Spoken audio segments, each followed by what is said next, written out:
Hello everyone, myself mister Daya Sahu. और अभी हम लोग स्टडी करेंगे सेल का आंतरिक प्रतिरोध स्मॉल आर और विद्युत वाहक बल ये इप्सिलॉन। चलिए, सेल का आंतरिक प्रतिरोध। तो प्रतिरोध हम लोग जानते हैं धारा के मार्ग में रुकावट प्रतिरोध कहलाता है। आंतरिक प्रतिरोध तो सेल के अंदर धारा प्रवाह के मार्ग में जो बाधा उत्पन्न होता है, प्रतिरोध उत्पन्न होता है, रुकावट उत्पन्न होता है, वही कहलाता है प्रतिरोध। प्रतिरोध को स्मॉल आर से शो किया जाता है और इसे हमेशा सेल के श्रेणी क्रम में ही जोड़ा जाता है। चलिए, ये देख भी सकते हैं, एक विभवांतर ई लगा है और अंदर में ये रुकावट उत्पन्न हो रहा है। यही है हमारा आंतरिक प्रतिरोध। इसका सूत्र होता है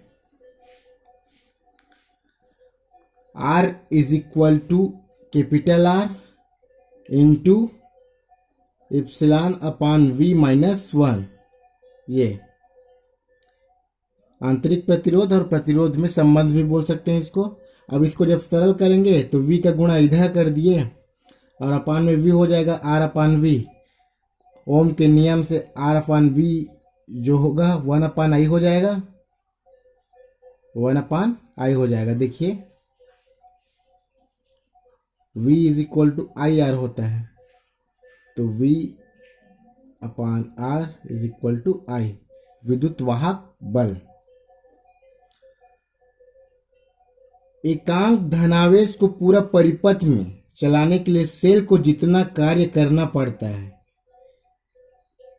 उसी को सेल का विद्युत वाहक बल या इलेक्ट्रोमोटिव फोर्स EMF या इप्सिलॉन कहते हैं। इसका ऐसा ही मात्रक वोल्ट होता है और विमेय सूत्र mL² T-3 A-1 होता है। चलिए न्यूमेरिकल क्वेश्चन देखते हैं। क्वेश्चन फर्स्ट, जो कि मोस्ट एमपी है। एक विद्युत सेल का खुले परिपथ में विभवांतर 8 वोल्ट है। इससे 2 एम्पियर धारा लेने पर इसका विभवांतर जो है 6 वोल्ट रह जाता है। तो सेल का आंतरिक प्रतिरोध स्मॉल आर का मान हमें ज्ञात करना है। चलिए, तो किसी भी क्वेश्चन में जो मैक्सिमम विभवांतर दिया रहेगा वही है आपका विद्युत वाहक बल। Epsilon is equal to 8 volt. अब 2 एम्पियर की धारा दिया गया है और 6 वोल्ट रह जाता है, तो विभवांतर बराबर 6 वोल्ट।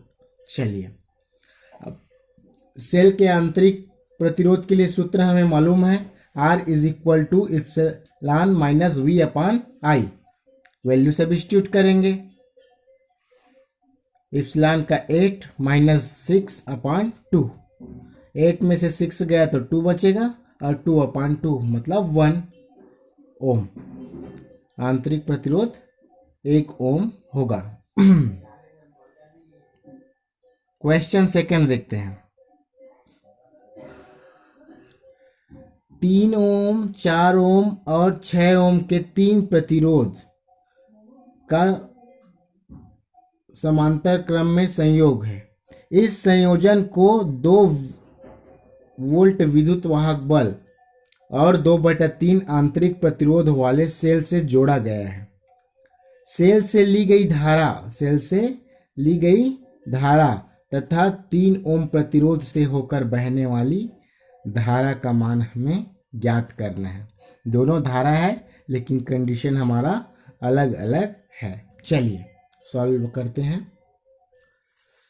दिया है 3 प्रतिरोध दिया गया है, इसको R1 ले लेते हैं। R1 is equal to 3 ohm, R2 is equal to 4 ohm, R3 is equal to 6 Om.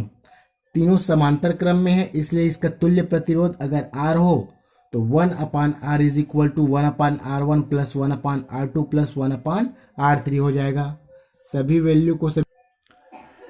Value को रखेंगे। 1 upon R is equal to 1 upon 3 plus 1 upon 4 plus 1 upon 6। सभी के एलसीएम को समान करते हैं तो 12 आएगा एलसीएम। तो जिसमें जिसका कमी है वो हम लोग करते जाते हैं। ये तो ऊपर में मिल जाएगा 4 धन 3 धन 2 बटा 12।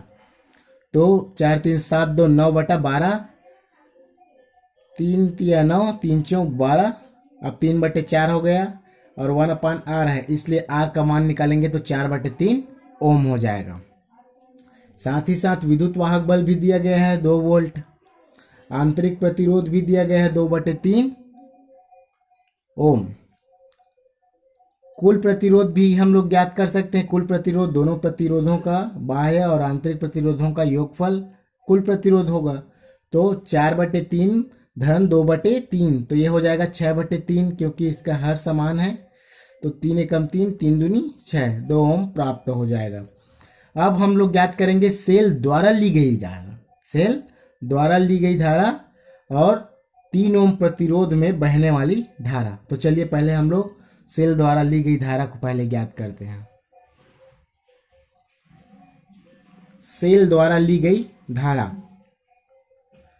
तो I is equal to epsilon R plus R, ये तो इप्सिलॉन का भी मान 2 वोल्ट है और R प्लस R का 2 ओम है, तो 2 खत्म और I is equal to 1 ampere मिल जाएगा।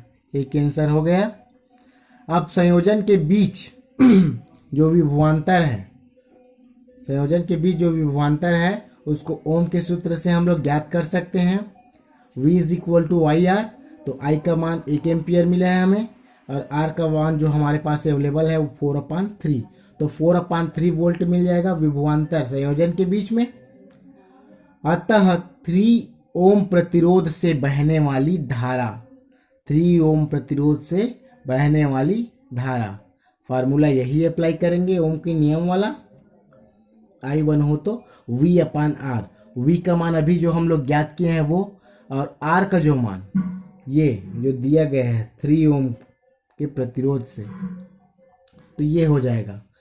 तो ये तो ऊपर नहीं जाएगा, नीचे में आ जाएगा हर में ही, तो 4/9 एम्पियर, ये है इसका आंसर।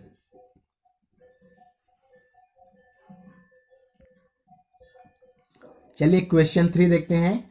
किसी विद्युत परिपथ में 3 एम्पियर की धारा 5 मिनट तक प्रवाहित करने में 1350 जूल कार्य करना पड़ता है। परिपथ में स्रोत का विद्युत वाहक बल ज्ञात करें। इसमें हमें विद्युत वाहक बल का मान ज्ञात करना है। 3 एम्पियर का धारा दिया गया है, समय भी दिया गया है और कार्य भी दिया गया है, तो हमें कार्य बटा आवेश वाला फार्मूला अप्लाई करना पड़ेगा यहाँ पे। चलिए दिया गया है धारा बराबर 3 एम्पियर, समय बराबर 5 मिनट, तो मिनट को हम लोग सेकंड में कन्वर्ट कर लेंगे, क्योंकि समय का जो मात्रक होता है सेकंड होता है। 5 गुणित 1 मिनट में 60 सेकंड होता है, तो 5 गुणित 60 सेकंड, 5 6 के 30, 300 सेकंड हो जाएगा ये। कार्य भी दिया गया है 1350 जूल। अतः विद्युत वाहक बल, विद्युत वाहक बल epsilon is equal to W/Q, W/Q, W। अब Q को हम लोग धारा वाले सूत्र से, आवेश प्रवाह की दर को धारा कहते हैं, तो यहाँ से Q का मान निकाल सकते हैं IT, क्योंकि I और T का मान हमारे पास है। तो IT W/IT, W का मान 1350 है, I का मान है हमारे पास 3 एम्पियर और T का मान है 300 सेकेंड। चलिए 0 0 खत्म कर देंगे, 3 एकम 3, 3 चौक 12, 3 पंचे 15 हो जाएगा, 45/30, 15 दूनी 30, 15 तिया 45। अब 3 को 2 से भाग देंगे तो 1.5 वोल्ट प्राप्त हो जाएगा। यह है हमारा आंसर। मोस्ट IMP क्वेश्चन है तीसरा क्वेश्चन। अब देखते हैं, एक बैटरी के सिरे को 9 वोल्ट के प्रतिरोध से जोड़ने पर उसका विभवांतर 40 वोल्ट से 30 वोल्ट रह जाता है। बैटरी का आंतरिक प्रतिरोध ज्ञात करेंगे। चलिए बताया था मैं सभी क्वेश्चन में, जिसका मान अधिकतम होता है वही विद्युत वाहक बल कहलाता है, जिस विभवांतर का मान अधिकतम होता है। तो दिया है R इज इक्वल टू प्रतिरोध is equal to 9 ohm, epsilon is equal to 40 volt विद्युत वाहक बल है जो कि, और विभवांतर बराबर 30 वोल्ट। इसलिए सेल का आंतरिक प्रतिरोध R is equal to epsilon minus V/V R, ये हो जाएगा, क्योंकि फार्मूला ये होता है सॉरी ये, तो इस फार्मूला से ये हो जाएगा। अब सब का मान हम सब्स्टिट्यूट कर देते हैं। 40 ऋण 30 बटा 30 गुणित 9, तो 40 में से 30 गया तो 10 बचेगा, गुणित में 9 है तो 9 बटा 30, 0 0 खत्म, 3 एकम 3, 3 तिया 9, तो 3 ओम इसका आंसर होगा। क्वेश्चन 4 का आंसर 3 ओम होगा। क्वेश्चन 5 मोस्ट आईएमपी है। 5 वोल्ट की एक बैटरी है जिसका आंतरिक प्रतिरोध नगण्य है। 200 वोल्ट की एक बैटरी और 39 प्रतिरोध के साथ चित्र में दर्शाए गए अनुसार संयोजित है। चलिए, बताया मैक्सिमम विभवांतर ही विद्युत वाहक बल होता है। तो दिया गया है विद्युत वाहक बल बराबर 200 वोल्ट, विभवांतर बराबर 5 वोल्ट और प्रतिरोध बराबर 39 ओम। तो धारा का जो सूत्र है अप्लाई करेंगे। धारा बराबर epsilon minus V upon R. तो इप्सिलॉन का मान 200 है और v का मान 5 बटे 39। 200 में से 5 गया तो 155